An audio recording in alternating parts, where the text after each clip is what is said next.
नमस्कार। Imported news and views के आज के इस एपिसोड में हम बात करेंगे इंडिगो की। यूँ तो इंडिगो का मतलब होता है नीला, नील।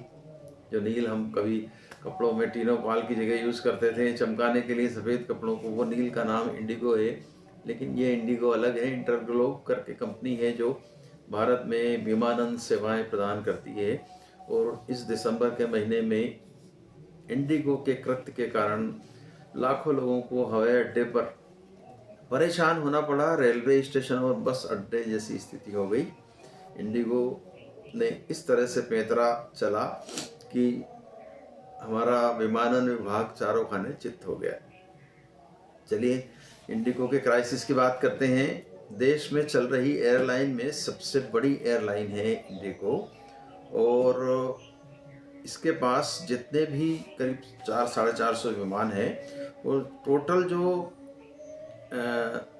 उड़ानें हैं उसमें से 65% इस फ्लाइट का हिस्सा इंडिगो के पास है। एकाधिकार है, मोनोपाली है।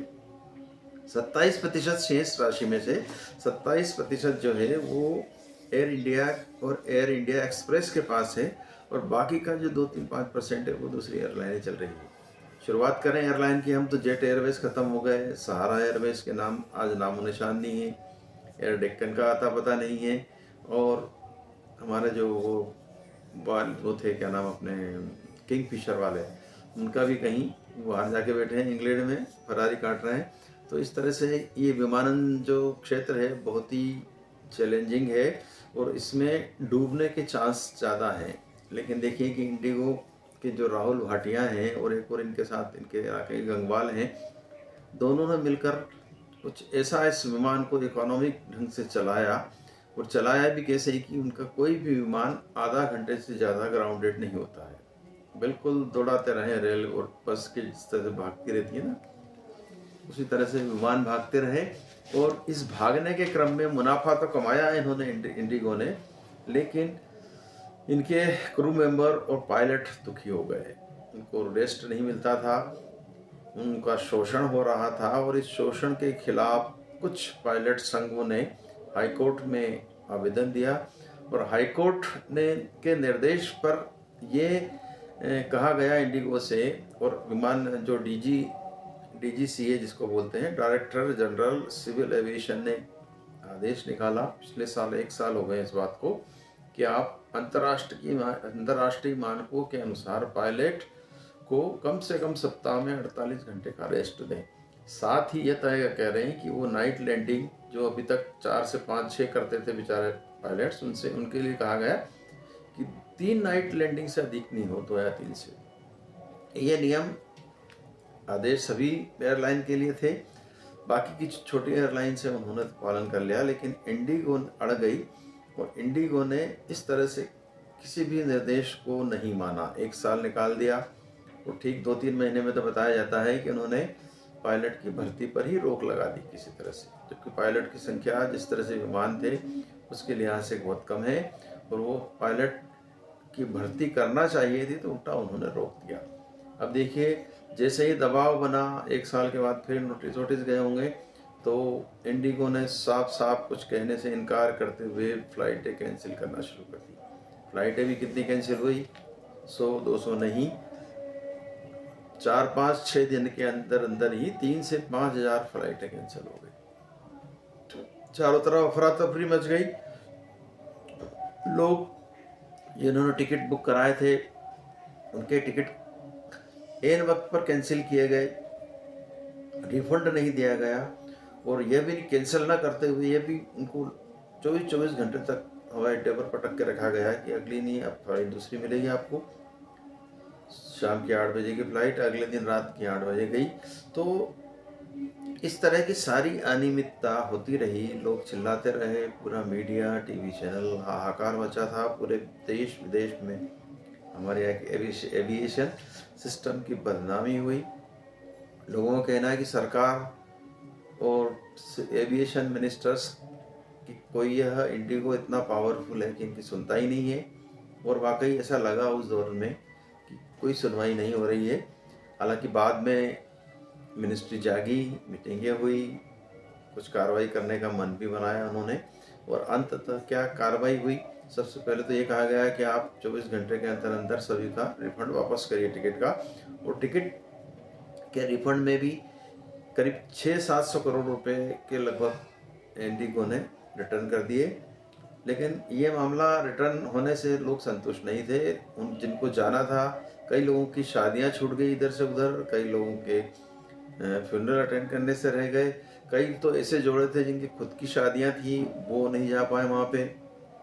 तो ये सारी चीज़ें चलती रही, अफरा तफरी चलती रही, और लोगों ने देखा कि किस तरह से जो लोग आम आदमी बिहार में जब छठ पूजा पे जाते हैं तो दिल्ली और मुंबई या सूरत के स्टेशनों में जिस तरह की अफरा तफरी मची रहती है, कुछ ऐसे ही अफरा तफरी हवाई अड्डों पर दिखी। तो देखिए, एक बड़ा मध्य वर्ग जिसको कहना चाहिए, जो आम तौर पे हवाई यात्रा करना अपनी शान समझता है, उसी में थोड़ी सी सुविधा भी मिलती है उनको, और जो कुछ ऐसा नव मध्य वर्ग जो उभरा है या जो थोड़ी बहुत कमाई करते हैं, वही शौकिया साल में 1-2 बार विमान यात्राएं कर लेते थे, उन सब के लिए एक तरह से बुरे सपने की तरह ये घटना सामने आई। अब होगा यह कि डीजीसीए ने आदेश जारी कर दिए मंत्रालय ने कि भैया आपकी कम से कम 20% फ्लाइटें हम काट देते हैं, जितनी फ्लाइटें चलती थी उनकी उसमें से 20% कम हो जाएगी। तब इसके नतीजे भी आम उड़ान भरने के इच्छुक लोगों को भुगतने पड़ेंगे। यूँ तो अभी भुगता ही है लोगों ने, जब इस तरह की अफरा तफरी मची। जो दिल्ली बम्बई किराया आमतौर 7-8 हज़ार रुपये होता था, उसके 60-60 हज़ार रुपये दिए। 500 किलोमीटर वाले जो भी आसपास के थे उनके भी किराए 30-30, 40-40 हज़ार दिए। एक सांसद ने तो यहाँ तक कहा कि उनकी बेटी से 42 हज़ार रुपये ले लिया गया दिल्ली से पटना जाने का। तो ये सब चल रहा था सरकार की नाक के नीचे ही, लेकिन बेबस थी सरकार। इसलिए बेबस थी कि एकदम से कोई एक्शन ले भी ले तो और ज़्यादा अफरा तफरी मच जाए। तो सरकार ने भी सूझबूझ से ही काम लिया और आगे भी लेगी, ये उम्मीद करते हैं हम। लेकिन जिस तरह से मोनोपोली हो गई थी किसी एक एविएशन कंपनी की, वो नहीं होना चाहिए। तो इसमें लोग देख रहे हैं, काफ़ी कटु आलोचना भी हो रही है सरकार की कि भी इसको कैसे एक ही को होने दिया गया, एक ही प्लेयर को इतना महाबली कैसे बनने दिया गया, दूसरे लोगों को क्यों अनुमति नहीं मिली। जो दिन देखने इससे पड़े हैं, और आगे ये एक वार्निंग है, अन्य सेक्टर में भी मोनोपोली न हो, इसके लिए सरकार को ध्यान रखना होगा। लेकिन दूसरी बात कर रहा हूँ मैं, ये मीडिया में भी इतना ज़्यादा उछाला क्यों। लोगों को कहना है कि भाई रेलवे में तो आजकल आए दिन इस तरह की घटनाएं होती है, परेशानी होती है लोगों को, कहीं का सामान कहीं चला जाता, कोई हल्ला नहीं मचता है। अब चूंकि देश में 3 लाख जो विमान से यात्रा करने वाले उच्च वर्ग के लोग थे, उन लोगों को तकलीफ आई, इसीलिए ये ज़्यादा मामला उछला।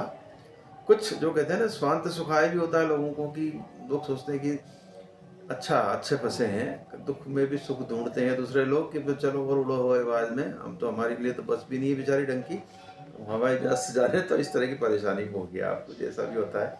तो इसमें मज़े लिए लोगों ने, लेकिन ये मज़े की बात नहीं है। हर सेक्टर में सुधार और इस तरह की गुंजाइश होना चाहिए कि कोई एक खिलाड़ी यदि एक ही बस ऑपरेटर किसी रूट पे बसें चलाएगा तो मन मर्जी करता है, वही चीज़ें इसमें भी हुई। और इसमें अब रेलवे में जिस तरह से सोचा जा रहा था कि निजीकरण कर देंगे, तो वहाँ निजीकरण के हाथ थोड़े से थमेंगे। परिवहन व्यवस्था तो सरकार के नियंत्रण और सरकार की हो तो ज़्यादा अच्छा है। कई जगह देखा गया है मध्य प्रदेश के अलावा, जहाँ रोडवेज बंद हो चुकी है, वहाँ बहुत बुरी हालत है, दादागिरी है ऑपरेटरों की, बस ऑपरेटरों की। और जिन राज्यों में चल रही है, जैसे राजस्थान, कर्नाटका या और दक्षिण के या हिमाचल प्रदेश में रोडवेज आज भी जिंदा है, वहाँ बहुत अच्छी सेवाएं मिल रही है लोगों को, घाटे की परवाह नहीं करती है वहाँ की सरकारी रोडवेज। और यात्रियों के लिए जिस समय नियत है उसमें बसें चलती है। ये सब होना चाहिए। इसी तरह से आज की तारीख में हिंदुस्तान में एविएशन सेक्टर में एक भी सरकारी कंपनी प्लेयर नहीं है, सारा निजी हाथों में सौंप दिया गया है। और वो निजीकरण का ही ये नुकसान कहें या कुछ भी कहें, ये है। और दूसरी ओर बात, जिस तरह से कहा जाता था कि एक साधारण आदमी भी अब हवाई जहाज में सफ़र कर सकेगा, ये सपना इस घटना के बाद तो दूर हो ही जाएगा, क्योंकि इंडिगो की 20% फ्लाइटें कट जाएगी। दूसरे लोगों के पास विमान इतने हैं नहीं जो उसकी भरपाई कर पाएंगे ये उस स्थान पे, और कंपटीशन भी धीरे से कम होगा। इसलिए किराए और बढ़ेंगे। जो किराया आज मान के चलिए कि इंदौर से गोवा कभी कभी आप 2 महीने पहले करा लेते थे तो 5-6 हज़ार में मिल जाता था टिकट, वो अब नहीं मिलेगा। मिनिमम 10 हज़ार से कम का टिकट होगा ही नहीं, ऐसी उम्मीद की जा रही है। देखिए क्या होता है आगे। लेकिन ये घटना और कई घटनाएं इस तरह से सरकारों को सबक लेने के लिए पर्याप्त है। और निजी जो लोग हैं या निजी व्यवसायी हैं वो अपने फायदे के लिए कुछ भी कर सकते हैं, कैसे भी सिस्टम को बिगाड़ सकते हैं। तो इंडिगो द्वारा किया गया कृत्य इसी तरह का एक उदाहरण है। नमस्कार, आज बस इतना ही।